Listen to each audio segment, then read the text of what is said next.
Next is community cloud, which is not very common, but it is available. Okay, now what is a community? It is basically shared by several organizations who is in the same level, or who follow the same kind of trust relation. Okay, supports a specific community that has shared concerns. Shared concerns, when we say, it is the same thinking, or in the same domain, or they have a trust relationship. Okay, so this is the community cloud. Examples is, if you have the same mission, if you have the same security requirement, if you have the same policy, or if you have the same compliance consideration, then we can get into a community cloud.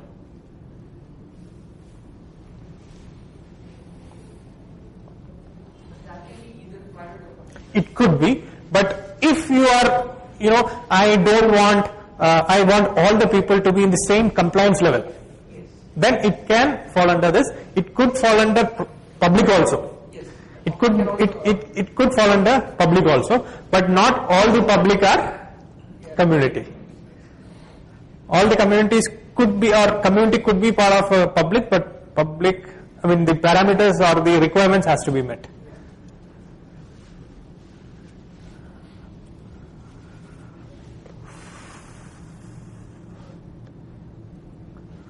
Now again, it may be managed by the organization or third party and may exist on-premise and off-premise. Same thing as private cloud also.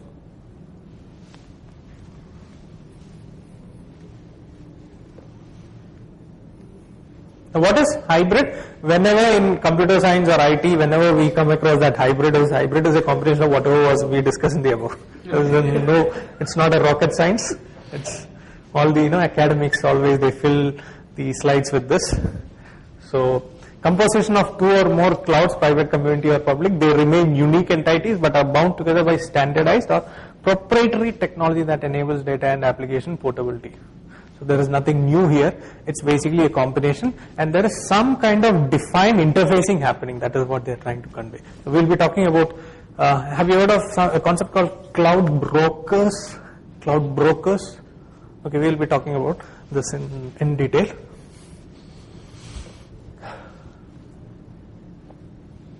Okay, an example of hybrid cloud is cloud bursting for load balancing between clouds. Okay, now we have an interesting topic called cloud bursting.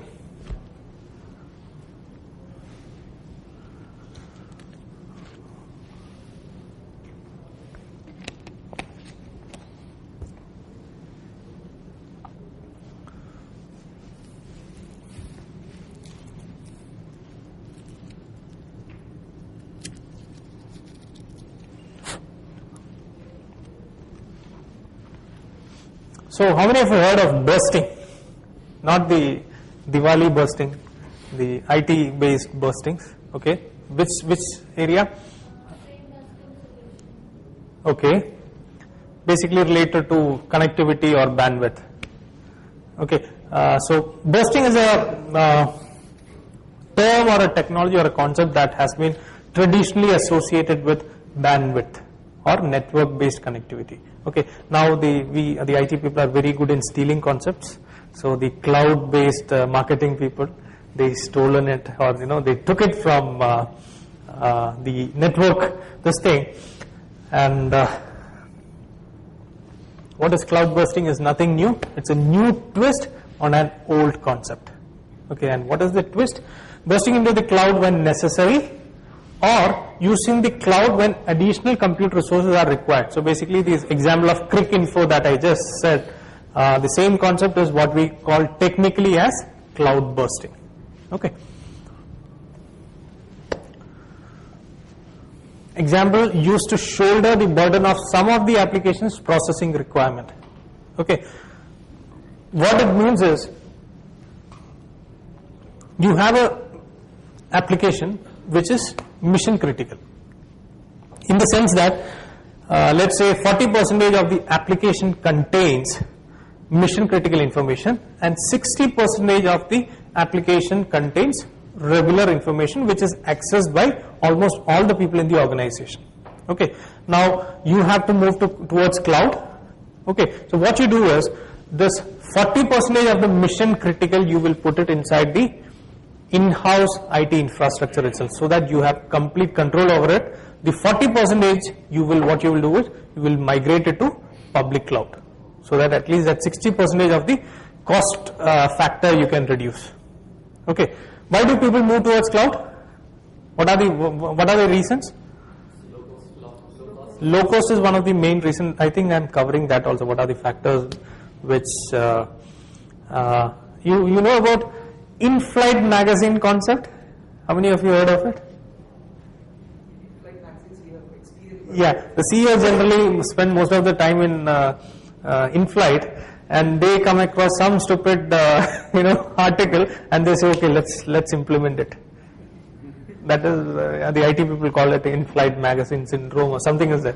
Okay, I think I'll be covering that. The same is very dangerous when it is a technical concept, in the sense that the IT people are always, they want to do something hands-on.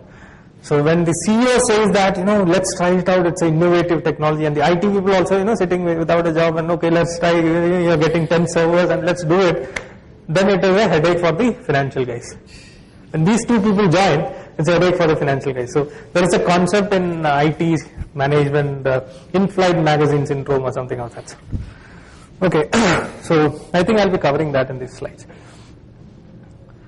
So this is how we do it. It's basically shouldering some load with the cloud, and the rest of it remains in the in-house IT infrastructure. More critical or revenue generating mission critical applications continue to be served from within the controlled enterprise data center. The other non-mission critical is moved towards the cloud.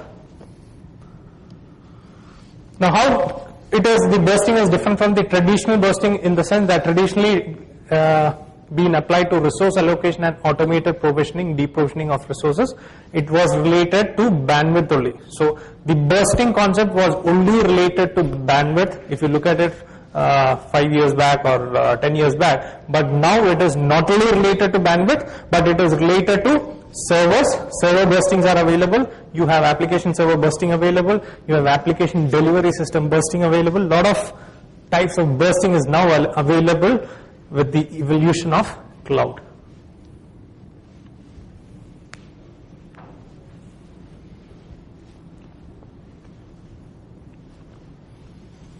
Earlier, I'm sure you never heard of server bursting, right? Only server blasting. Now it is available with server storage. Most of the services available in cloud, you have the option for that.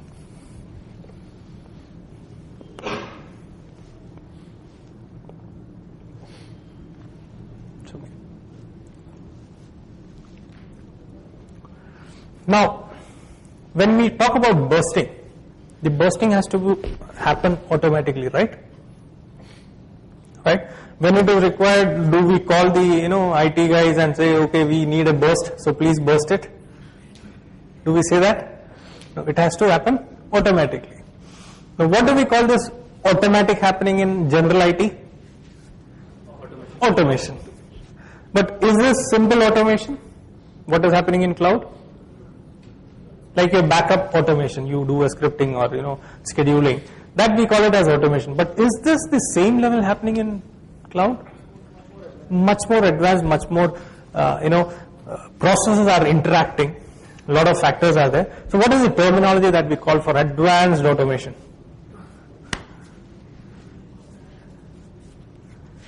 Try to recollect. I'm sure you might have come across this during your Tech Target newsletter or some of the newsletters, because all these people use these buzzwords and we get more confused. And on top of it, I am also here to confuse you with a lot of new terms like this. So what is the advanced automation? We call it cloud orchestration. Okay, you might have seen there is a very famous piano. He doesn't always operate on one piano. He has 4 or 5 pianos always on his side, piano or keyboard and all those stuff. Something similar to that. So this is the definition of orchestration. It is the automated arrangement, coordination and management of complex computer system, middleware and services.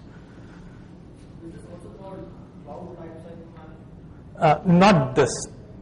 Cloud lifecycle management is basically starting it. This is one part of it, but this is more of, we are talking about the automation part of it.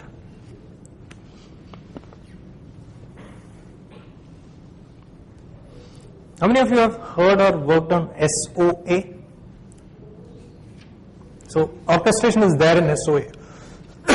Sorry.